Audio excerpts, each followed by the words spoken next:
एक त्याबद्दल माझ्या मनात कुठलीही शंका नव्हतीच. हे प्रथम मला तुम्हाला सांगायचं वाटतं. आणि एवढंच सांगेन की पहिल्यापासून छत्रपती शिवाजी महाराजांनी ज्या पद्धतीने सर्वधर्म समभाव ही संपूर्ण त्यांची जी या संकल्पना राबवली, तोच विचार उराशी बाळगून गेल्या अनेक वर्ष, साधारण 30 वर्ष संपूर्ण लोकांची सेवा करतोय. आणि त्यामुळं लोकांचे भरभरून आशीर्वाद वडीलधारी मंडळींचे आजवर मला मिळाले. तरुणांचं आणि माता भगिनींचं प्रेम आणि साथ मिळाली.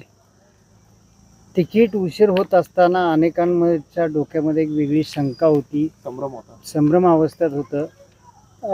अनेकांना असं वाटत होतं की वेगवेगळ्या ठिकाणाहून तुम्हाला ऑफर दिल्या जात होत्या, असं काय होत होतं? नाही, मी पहिल्यांदा हल्ला नाही. हल्ल्याचा प्रश्न काय, मी काय हे म्हणजे काय हल्ल्याचं म्हणजे काय, मी काय हवा इकडनं तिकडनं मी पहिल्यांदाच सांगितलं. कसं आहे की कोण काय बोलतं आणि कोण कुठल्या पद्धतीने विचार करतं, मांडणी करतं, स्वाभाविक आहे. प्रत्येकाला वाटणं की उदयनराजेंनी आपल्या पक्षाच्या माध्यमातून उमेदवारी जाहीर करावी किंवा निवडणूक लढवावी. पण एकंदरीत आत्ताचं जे मोदींच्या नेतृत्वाखाली केंद्रात जे सरकार आहे, ह्या अगोदर पण बरेच सरकार होऊन गेले, वेगवेगळ्या पक्षांचे होऊन गेले. पण मात्र छत्रपती शिवाजी महाराजांचे जे विचार आहेत ते खऱ्या अर्थाने जर राबवले असतील तर ह्या मोदींच्या अध्यक्षतेखाली त्यांच्या संपूर्ण केंद्रात त्यांच्या अध्यक्षतेखाली आणि वेगवेगळ्या राज्यात ठिकठिकाणी जे डेव्हलपमेंटचे कामं चालू झालेले असतात. या ठिकाणी आवर्जून माझे मित्र आणि पूर्व मुख्यमंत्री आणि आत्ताचे उपमुख्यमंत्री त्यांचं अजितदादा, त्यानंतर एकनाथ शिंदे ह्या आणि RPS शेतकरी संघटना, रासप वेगवेगळ्या ज्या यांच्या संपूर्ण संयुक्त नेतृत्वाखाली चांगल्या प्रकारचे डेव्हलपमेंटचे कामं केवळ घोषणा झाल्या नाही तर आपल्या सगळ्यांना पूर्णत्व झालेले बघायला मिळतात आहे. आज लोकांना काय पाहिजे?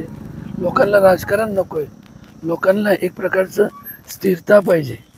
आणि स्थिरता असल्याशिवाय एक चांगल्या प्रकारचा विकास ज्या दिशेने वाटचाल करू शकत नाही.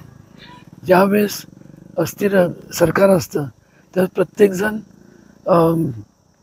कुठल्या ना कुठल्या हिशोबाने स्वतःचं तिथं वजन टाकून की नाहीतर आम्ही पाठिंबा काढून घेऊ, असं करू तसं करू. त्यामुळे निर्णय घेताना सुद्धा फार खूप अडचणीला सामोरे जायला लागतं. पण आता खंबीर सरकार आहे केंद्रात आणि राज्यात सुद्धा, आणि मोठ्या प्रमाणावरती विकास कामं पूर्ण होतील, झालेले आहेत. भविष्य काळात जे म्हणून लोकांना त्यांच्या अपेक्षित आणि लोकांच्या हिताचे जे काम आहेत ते निश्चितपणे त्यांच्या ह्या संपूर्ण सगळ्यांच्या केंद्रातल्या सर्व पदाधिकारी आणि इथल्या सर्व पदाधिकारी माझ्या मित्रमंडळींच्या सोबत काम करून निश्चितपणे सातारा जिल्ह्यात त्या संपूर्ण लोकांकरता लोकांच्या चरणी अर्पण करेल. महाराजसाहेब, शशिकांत शिंदेची उमेदवारी तुमच्यासमोर आहे, कसं पाहता त्याच्याकडे आपण? नाही, एक लक्षात घ्या, पहिलं म्हणजे मी कधी कोणाला प्रतिस्पर्धी किंवा विरोधक म्हणून मी समजत नाही. वैचारिक जसं 5 बोटं जे असतात, हे 5 बोटं एकसारखे नसतात, प्रत्येकाचे विचार वेगवेगळे असू शकतात. पण मात्र माझा विचार काय, सर्वधर्म समभाव जे शिवाजी महाराजांचे विचार होते ते विचार आहेत. त्याचबरोबर विकास कामांच्या बाबतीत मी आग्रही असतो. माझा पर्सनल काय नाही. आणि आपल्याला सुद्धा माहीत आहे की मला चुकीचं आहे हे मला कधीच आवडत नाही. मी कधी ते खपून घेत नाही. कोणी पण असू दे, कोणी म्हणजे कोणी पण, कुठल्याही पक्षातला जरी असला तरी, पक्ष हा विषय नाही आहे, पण कोणी जरी असलं आणि त्या लोकांच्या हिताच्या, सर्वसामान्य जनतेच्या हिताच्या विरोधातलं असलं तर त्याला मी विरोध करणार. अनेकदा ज्यावेळेस विरोध करायचो त्यावेळेस मला नेहमी सांगण्यात यायचं की तुम्ही प्रवाहाच्या विरोधात चाललाय. मी म्हणलं नाही, मी प्रवाह आहे म्हणलं. म्हणजे अहंकार म्हणून मी म्हणलं नाही मी प्रवाह आहे, कारण की मी ज्या दिशेने चाललो, जे माझ्या म्हणजे जे योग्य आहे, जे सत्य परिस्थिती आहे, म्हणजे जे लोकांना अपेक्षित नाही आणि त्यांच्यावर म्हणजे भ्रष्टाचार हे ते मला कधीच आवडलेलं नाही. आणि जर तुम्ही म्हणत असाल की बाकी सर्व जे आहेत भ्रष्टाचार आणि तुम्ही विरोध केला म्हणजे मी प्रवाहाच्या विरोधात आहे, तर असं समजा. म्हणून मी नेहमी सांगत असतो की मी प्रवाह, मी म्हणजे मी जेव्हा म्हणतो मी स्वतः एकटं नाही, सर्वसामान्य ह्या संपूर्ण लोक आहेत त्यांच्या वतीने मी बोलतो.